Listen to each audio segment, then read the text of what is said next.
Yeah, I met Dill when I lived in San Francisco. One of my first apartments, would stay. He stayed with me a couple times. This is when I was amateur, Dill was amateur. Dill must have been, I don't know, 14, 15. Um, he'd come and stay. So I knew Dill back then. And then I didn't see Dill. Then when Dill kind of turned pro and got on 101, I never saw him. And I honestly don't think I reconnected with Dill or maybe even saw Dill until I moved to LA and was working for Transworld. So that was a real trippy thing for me, was like knowing Dill as sort of like a peer. You know, we were both like amateur skaters and we both really like looked up to each other. And, you know, at that time it's like, especially then, it was like really sick when like LA skaters would come up to SF, you know, or like vice versa. When we'd go down and skate LA, it was like really sick to do that. And you'd really create a bond with these people that were like, you know, you had that mutual respect, but you're from different scenes, you know. So Dylan and I were we had a friendship like that. And then I didn't see him until he was like photosynthesis Dill. That was like the next time I saw him, you know.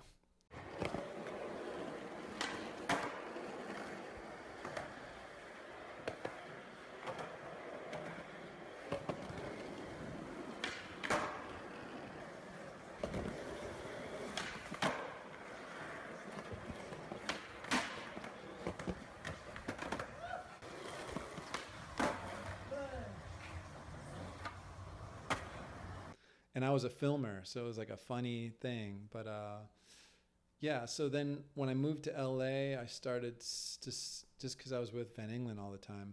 You know, I was working with pretty quickly. Like once I started DC, which was 2002, 2001, late 2001. So I think Dill was always around. Dill like lived in LA, so I'd see Dill a lot. So that's when I started taking pictures of Dill and filming Dill.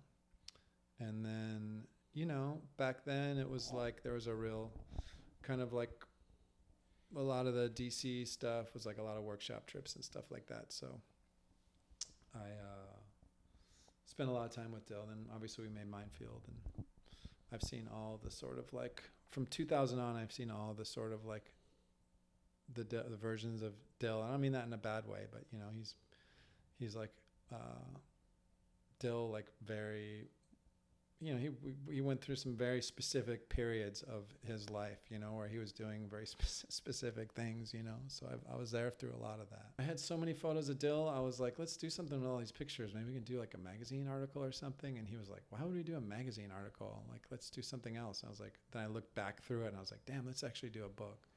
So then it's pretty simple. We just talked about right away. We were like, okay, it should be like a proper photo book.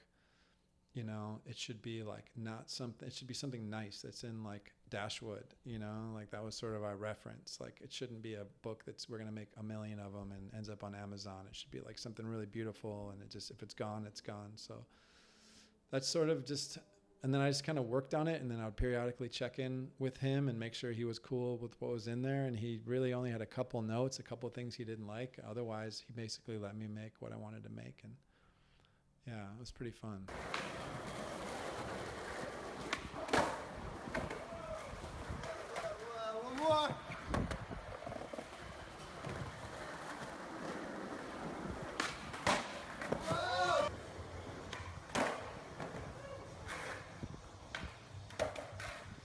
Oh yeah, no, that wasn't shot on film. That was actually, the whole thing was animated. That was like, I basically filmed that on HD, but then I printed out these grids where like each frame, so it's like 24 frames a second, each frame was printed on this large piece of paper. And then I would manipulate each frame. I would like paint on it, spray paint it, put like foil on it, do collages, each frame. And then I would rescan that page of frames and then bring each frame in to eventually make this like minute long thing. So I think it was like 1,300 frames or something like that. It took me 3 months. It was like the most I probably ever worked on anything in terms of like how long it was, you know. And also I'm like, probably a lot of people aren't even going to see this. And if they do, they're not going to really understand exactly what this is. But like once you start on something like that, you have to finish it. So yeah, that was the first thing I did when I came over to Adidas, and it happened really quickly. It was like, okay, well, we got this thing to do with Dill. This is like perfect. You know, he's in Japan right now, so we got to think of an idea of like what we're gonna do in Japan. And like, you know, sometimes ideas just like appear. You know, like that idea literally. I remember I was laying in my bed upstairs, and I was like, I just instantly could see the whole thing in front of me. Like, okay, yeah, Dill's staying in a hotel. It's a conversation between two people at a hotel trying to figure out who this guy is. Like I literally wrote the whole thing out on a piece of paper, and it was exactly what it ended up being. You know, it's like David Lynch would always talk about how ideas are like already exist, but if you're in the right, he would find a lot of his ideas through meditation. You know, like a lot of his films, like all those scenes, all those ideas are these things that came to him while he was meditating. But I do believe that sometimes ideas come to me fully formed. So anyway, that project was basically like, this is what we'll do. And we went out. I just went out there by myself. So yeah, I went out there solo. This kid Blake was randomly there, who helps Dill with all kinds of FA stuff. And then Shinpei helped us, and we just shot that in like 2 days. Like literally, like there's security camera footage in there, and it's just me holding a GoPro over my head. We went to the Cerulean Towers? That's what it's called, I believe. The big hotel in Japan. Total, like, filmed there. We did get a room there one night, but we filmed there with, like, no permission. We just totally, like, renegaded it. And, yeah, some ideas just are, like, if an idea is, like, simple enough, you know, and pure enough, I feel like it can be really easy. Like, not all film projects have to be that. I really do believe that. It rarely works that way, but sometimes when you have like a really good, pure, simple concept, it can actually be really easy. Well, I had to pitch it, you know, so I didn't have to write a treatment or anything. Now things are a little bit more, sometimes we have to put together full treatments. I think it's because I just started. I basically just like wrote down what I wanted to do and what it would be like. And,